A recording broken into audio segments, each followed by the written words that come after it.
Welcome to the Yogi MD podcast. It's Nadine, yoga teacher, health coach, and retired doctor, here to bring you and your body together, not in sickness, but in health. Thanks for taking this time for yourself. It was early January, and I had just opened YouTube to search for a strength training video. In the recommendations, I saw a video called "The Godmother of Drumming Plays Down with the Sickness." It was a metal song by the band Disturbia. Frankly, the drummer looked like a piano teacher my girls had when they were kids. I was intrigued. Here's a taste of what I heard, courtesy of Drumeo.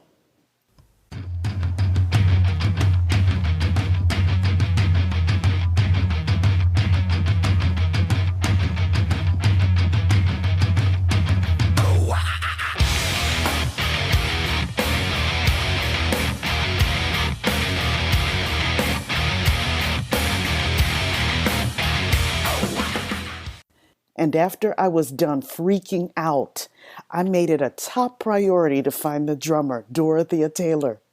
I hope you have as much fun listening as I did in getting to talk to Dorothea. Good morning. I'm doing well. So, Dorothea, how did music come into your life? Well, my mom said that just from the time I was 2 and 3 years old, she could tell that I wanted to play music. I had one of those teeny tiny pianos, kind of like Peanuts, Linus and Lucy, that little teeny piano. And I would cry because I couldn't get it to make the songs that I probably had in my head. So then by third grade, I was 8, I started piano. And I took piano lessons for 6 years. In 6th grade, I signed up for saxophone. Because the reason I had to sign up for saxophone because they didn't take girls on drums then. So I only did that for a little bit in 6th grade. And all this time I had been watching drummers on TV, on like the Ed Sullivan Show. I was watching every drummer that I could possibly watch.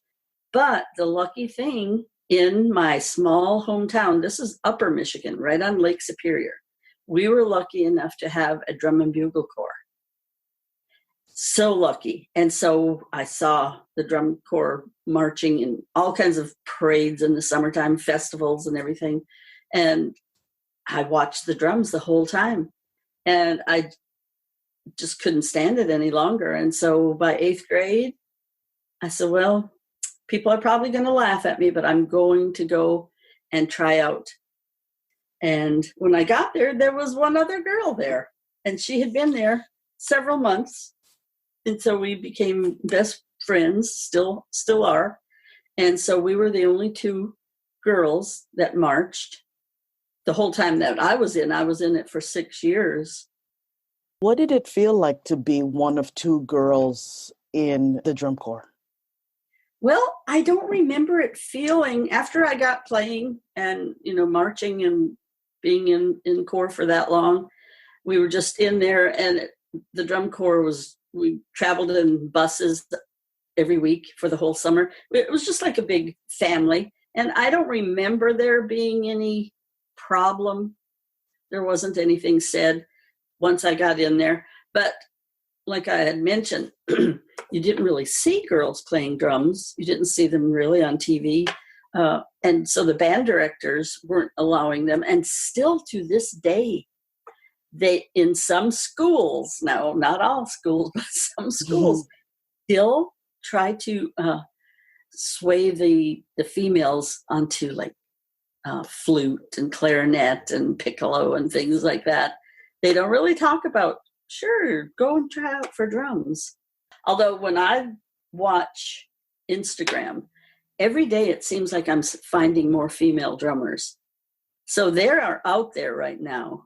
What is it about drumming that fulfills you, maybe more than piano?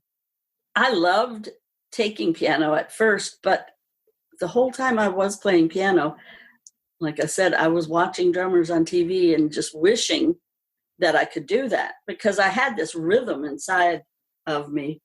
And just like today. Everything is like rhythmic. If I'm walking, if I walk up the steps somewhere, I could be in a conversation and I can tell you how many steps I went up by counting.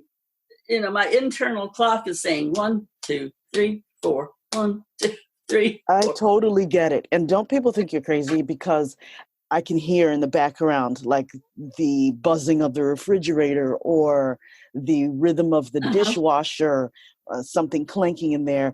You can turn clock, yeah. And then I start to dance or tap out a beat. And my kids don't think I'm crazy, but sometimes my husband does. Yep. Yesterday we were in the car and it was raining because it's been raining off and on for the last week. We have a new car and the wipers go in a different direction than normal. And so it was going, well, I was hearing that. So I started tapping my feet. And my husband looks over at me with just like a disgusted look.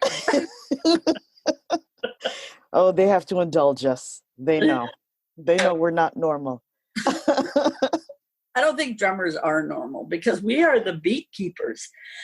And we have to know where that downbeat is. We have to know if we have finished the fill at the end of the 4 counts in one measure. We have to know all of that.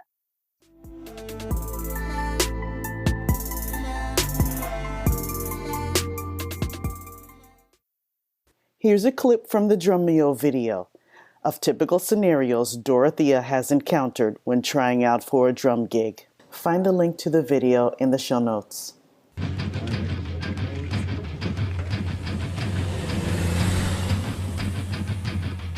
Hi, I'm here to play on the worship team. The organ's in the back.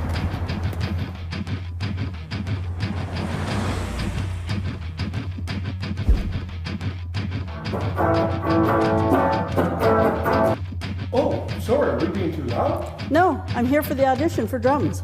Oh. I've always been called a librarian because I look like a librarian and I play like a barbarian. That's what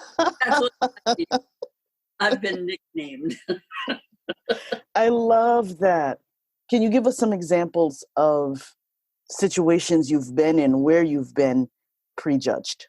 If I had long, flowing blonde hair and I had some tattoos and I wore leather, I would have gotten a lot more gigs.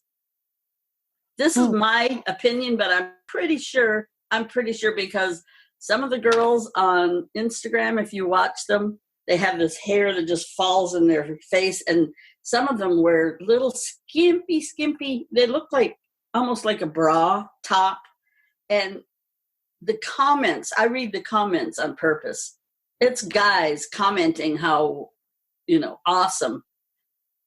But the person wasn't even all that awesome. It was just that she was looking awesome to them. That's interesting. So it's not necessarily about the technique and what I described that drew me to what I saw on your video versus what might be for mass consumption, if I may.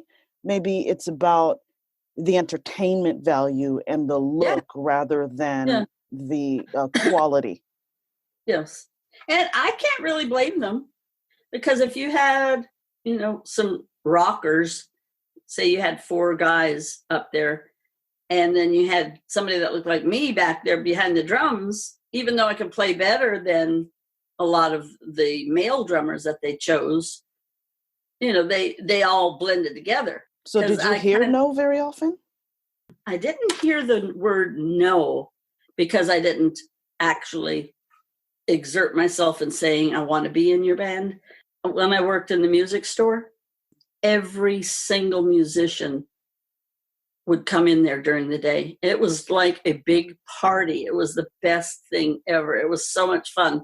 Everybody was coming in there buying guitar strings, drumsticks, taking their amps in the back to get fixed, choosing new drums. So they knew me. And I would even teach some of the drummers that would come in new techniques, new things that they could use on their drums. So they were working drummers 3, 4, 5 times a week even. And they would come in to me to ask advice, but yet never got asked to play in any of those bands. Because I don't drink, I don't smoke, I've never done drugs, I've never done any of that. I think that's part of it too. But I have been in bands now, and somebody found out about me, and so I started doing Broadway type shows, theater productions. Oh, wow. So I did several of those. After I did several of those, that's when I started at the music store. But I started teaching drumline.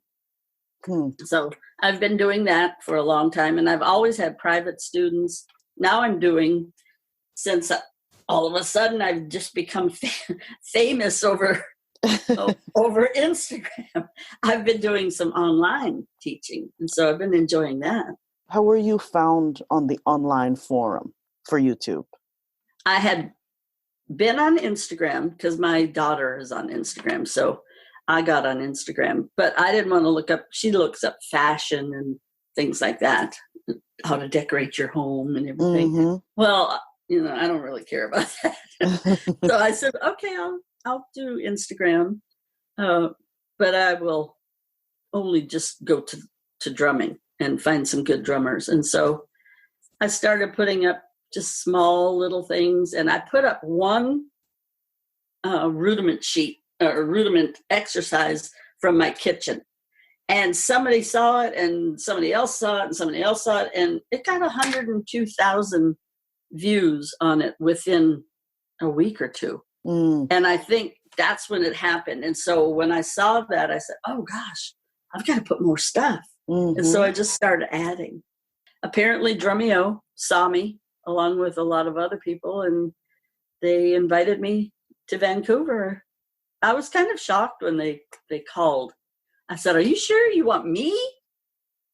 It's so inspirational to see someone who doesn't fit the cover, the typical cover, because whenever I pull up my Instagram accounts and I look for drummers to follow, it's typically a male. It is, because it's still, as you said, a male-dominated industry.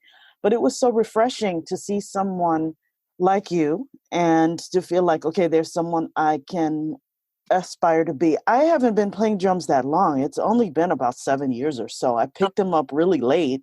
I've never felt like I fit in anywhere either. I don't have the typical drummer looking cover. You didn't look like the typical drummer, so it caught my eye immediately. No, and that in and itself was something I felt was just something to celebrate. However, you were able to have such calm command over your technique and execution, the sound, the power, the correctness of the texture for the different parts of the song. You could see the love and you could see the passion for the craft and the art, is what I'm trying to say. That sounds great. I appreciate all those kind words. I mean, let me tell you, We again, actually I am not worthy.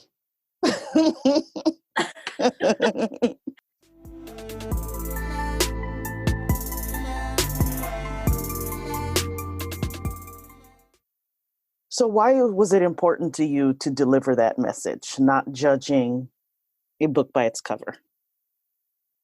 Well, I guess after all of the years that I've been doing it, it was a platform, I guess. And since that video came out with that platform, I get so many messages every single day on Instagram message. I'm 55-year-old female, and I've always wanted to play the drums. I'm going to start now. And I just had so many like that. Yeah, we need it. We need that messaging.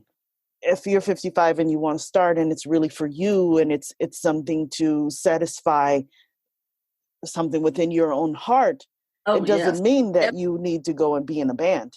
No. I mean, no. Red Hot Chili Peppers won't come ask you to be in the band with them. However, but you have that's not what you want.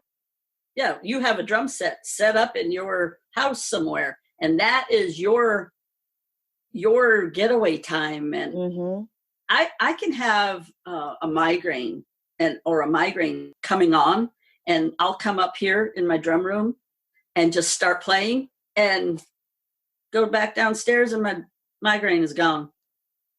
It's a release.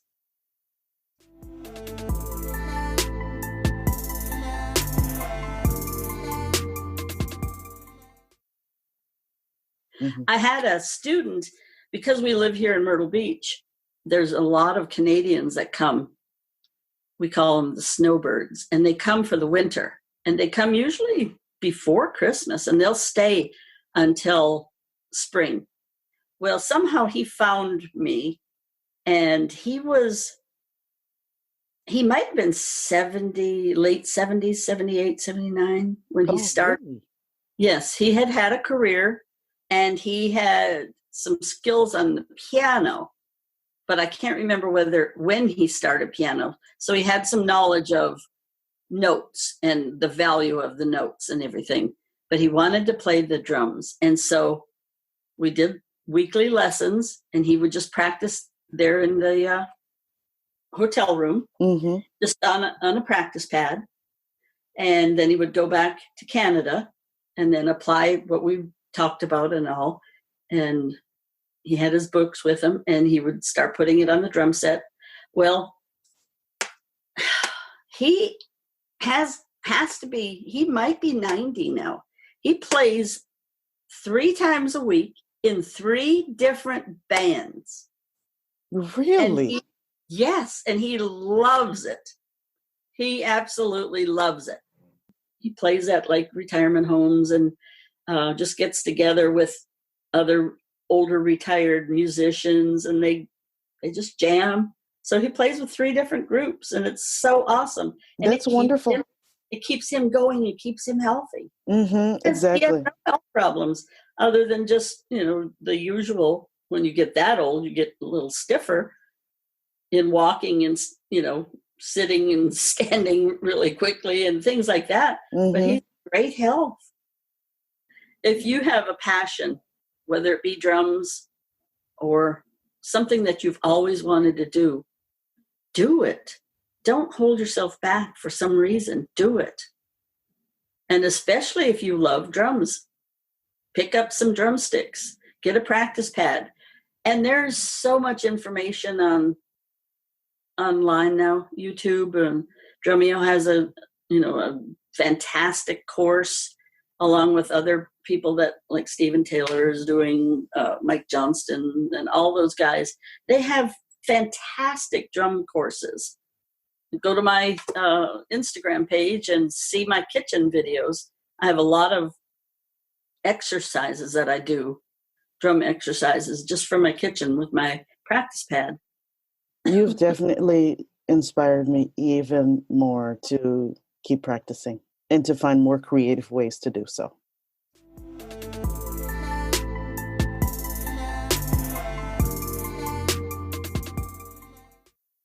What is your personal definition of what it means to be a healthy woman? Well, I'm just thinking, just staying active, having something in your life that makes you happy, that makes you move around. I have a grandson that comes over every day after school. I've had him really every day since he was born, because my daughter and her husband work. And so just having that baby, and then as he's growing up, he's 11 now. He has some videos on my Instagram. I saw. But, we're out on scooters, the pedal that you push yourself. We'll go down the street on that, or play basketball or frisbee in the yard, and just things like that. So just getting off of the chair or the couch and going and doing something, be productive in the world. I'm 69 now, and so I don't want to have to just sit all day long. I want to try to move around and do things and make my day pass quicker.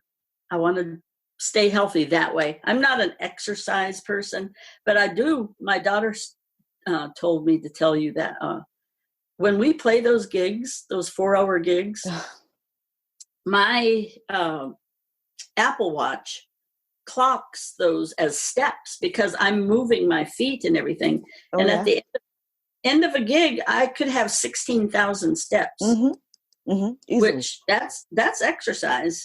Undoubtedly.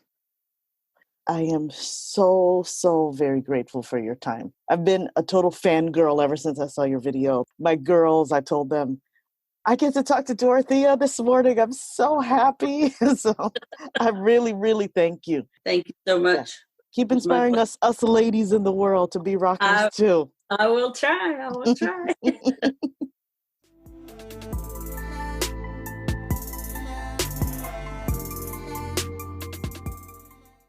And now it's time for the Mindful Minute.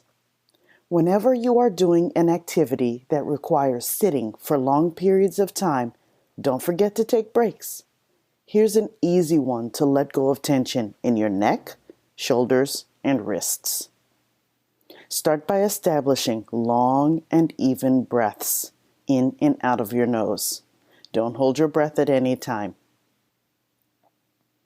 Sitting up tall in mountain pose, tilt your head from side to side.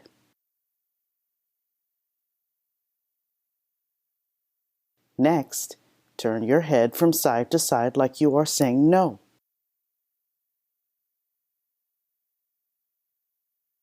And now, tilt your head up and down as if you are saying yes.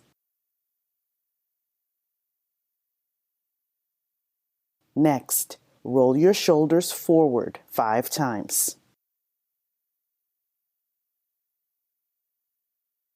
Roll them backwards 5 times. Interlace your fingers. Roll your hands forward one at a time, holding on to the interlace. Release your fingers and now stack the opposite thumb and fingers on top as you interlace your fingers again. This is going to feel uncomfortable because this is not how you are used to interlacing your fingers. Roll your hands backward, one at a time.